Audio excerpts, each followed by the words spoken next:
১২ ঘন্টার জন্য আল্লাহ আমাকে একটা সন্তান দেন। আমার কোলজুড়ে একটা সন্তান আসে, ছেলে সন্তান।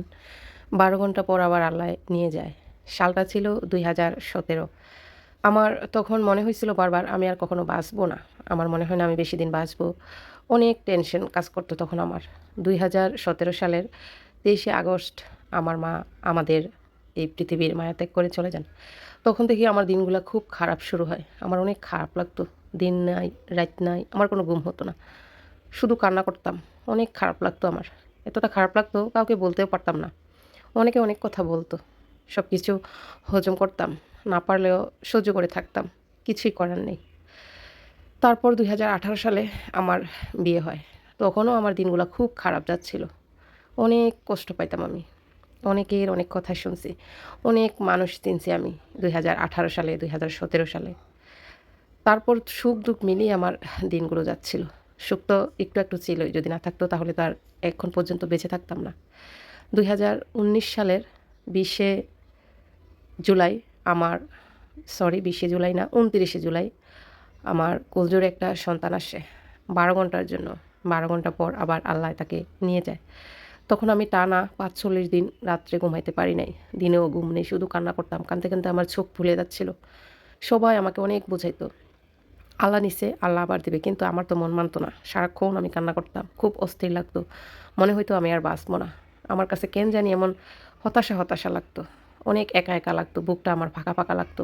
মনে হইতো যেন আমার বুক থেকে, কুল থেকে কি যেন হারিয়ে গেছে। অনেক শূন্য, শূন্য লাগতো। ১৭, ১৮, ১৯ এই ৩ টা সাল আমার জীবনে খুব খারাপ গেছে। অনেক হতাশায় ভুগছি আমি। অনেক মানুষের অনেক কথা শুনছি। কত মানুষ আমি চিনছি ওই ৩ টা সালে বলে বোঝাতে পারবো না। আশেপাশের অনেক মানুষ চিনছি আমি। হায়রে মানুষ! তখন আমার টাকা ছিল না। এখনও আমার টাকা নাই। কিন্তু তখন তো আমি একেবারে নিঃস্ব ছিলাম। কেউ ছিল না আমার পাশে। আমি ছিলাম আর আমার আল্লাহ ছিল। হ্যাঁ, আল্লাহ তো সবসময় আমার পাশে পাশে ছিল। যদি না থাকতো তাহলে আমি এতদিন বেঁচে থাকতাম না। তারপর ২০২০ সালে ২০শে জুলাই আমার কোলজোড়ে আসে আরেকটি ছেলে সন্তান। আমার ছেলে আনাস। তাকে পেয়ে আমি কিছুটা বাঁচার মানে ইচ্ছে জাগে আমার। আমার মনে হয় আমি অনেক দিন বাঁচবো। তারপর থেকে আমার সংগ্রাম শুরু হয়ে যায়। আমি অনেক দিন বাঁচবো। আমার ছেলের জন্য আমাকে বাঁচতে হবে। সুখ-দুঃখ মিলিয়ে আমার দিনগুলো চলতেছিল। ২১ সাল ভালোই যাচ্ছিল। ভালো খারাপ মিলিয়ে যাচ্ছে। তবে সবসময় আমার ইচ্ছে ছিল যে আমি বাঁচবো। আমার এটা মনে হতো। যেহেতু আমার একটা সন্তান আছে। ২০২২ সালে ২৬শে এপ্রিল আমার কোলজোড়ে আরেকটা সন্তান আসে আমার মেয়ে। আল্লাহ আমাকে মেয়ে দিছে একটা। কারণ আমার যে মা নাই এজন্য আমাকে আল্লাহ মা দিছে। আমি খুশি হইছি, আমার স্বামী, আমার ভাই-বোন, আমার আব্বা সবাই খুশি হইছে। সবাই বলতেছে আরেকটা মা আইছে আমাদের। আমার বোন, আমার ভাই বারবার বলতেছে আমরা মা পাইছি। সবাই আমার মেয়েকে আদর করে। এই যে আমার ছেলে আর মেয়ে ওদেরকে নিয়েই এখন আমার জীবন। আমার এখন মনে হচ্ছে আমি অনেক দিন বাঁচবো। এখন আর আমার এটা মনে হয় না যে আমি বেশিদিন বাঁচবো না। একটা সময় মনে হতো।